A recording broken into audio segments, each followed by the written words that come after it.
lingkup geografi. Jadi di sini kita akan bahas tentang ruang lingkup geografi. Yang pertama itu ada yang namanya definisi. Ruang lingkup geografi ini adalah batas-batas ilmu yang mempelajari bumi dan segala fenomena di permukaannya, termasuk interaksi antara manusia dan alamnya. Ruang lingkup ini dibagi menjadi 3 bagian utama. Ada geografi fisik yang mengkaji gejala alam, geografi sosial yang menelaah aktivitas dan perilaku manusia, serta geografi regional yang berfokus pada kajian fisik dan manusia di suatu wilayah tertentu. Nah, di sini kita akan membahas tentang satu persatu ruang lingkup geografi tersebut. Yang pertama itu ada geografi fisik. Ruang lingkup geografi fisik adalah kajian tentang segala gejala alam di permukaan bumi, seperti atmosfer, udara, hidrosfer atau air, litosfer atau batuan, biosfer atau kehidupan, dan pedosfer tanah.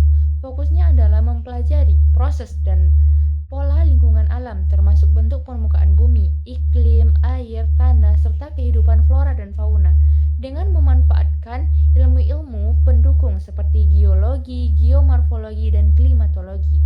Perhatian utamanya yaitu adalah lapisan hidup dari lingkungan fisik, yaitu ada zona tipis dari daratan dan lautan, yang di dalamnya terdapat sebagian besar fenomena kehidupan. Yang ketiga, atau yang selanjutnya itu ada geografi teknik. Ruang lingkup geografi teknik ini berfokus pada visualisasi dan analisis data geografis menggunakan berbagai teknologi, meliputi kartografi atau pembuatan peta, penginderaan jauh, serta SIG. Jadi di sini kita akan membahas satu persatu tentang penginderaan jauh, kartografi, dan SIG. Yang pertama itu ada kartografi. Kartografi ini merujuk pada studi serta praktik dalam menciptakan peta dan globe menurut definisi dari Asosiasi Kartografi Internasional. Kartografi ini adalah disiplin yang berkaitan dengan konsep produksi, penyebaran, dan penelitian tentang peta. Yang kedua itu ada namanya penginderaan jauh.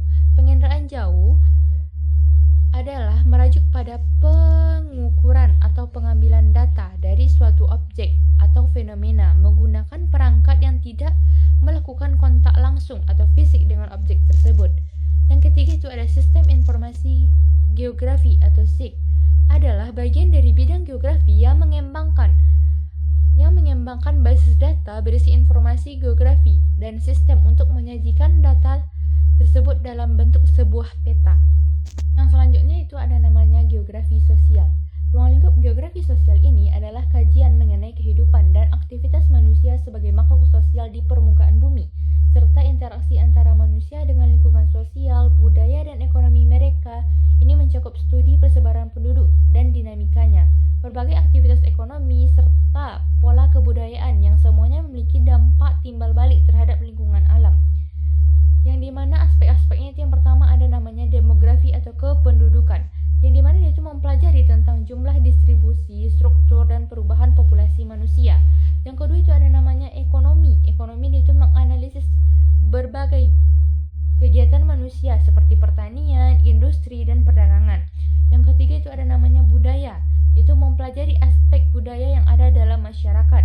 Yang keempat itu ada namanya sosial, mengkaji struktur sosial, lembaga-lembaga sosial, serta bagaimana kelompok-kelompok manusia berinteraksi dan membentuk komunitas lingkungan mereka. Yang kelima itu ada namanya politik, menganalisis konsep politik dan bagaimana aspek politik dan dalam mempengaruhi aktivitas manusia dan persebaran pengaruh di suatu wilayah. Yang selanjutnya itu kita masuk ke geografi pendidikan. Ruang lingkup geografi pendidikan meliputi kajian tentang ruang dan lokasi pembelajaran seperti persekolahan dan lingkungan. Posisi geografis pendidikan dalam kaitannya dengan pemerataan dan aksesibilitas serta integrasi aspek geografi dalam pengembangan pelayanan dan interaksi di dunia pendidikan.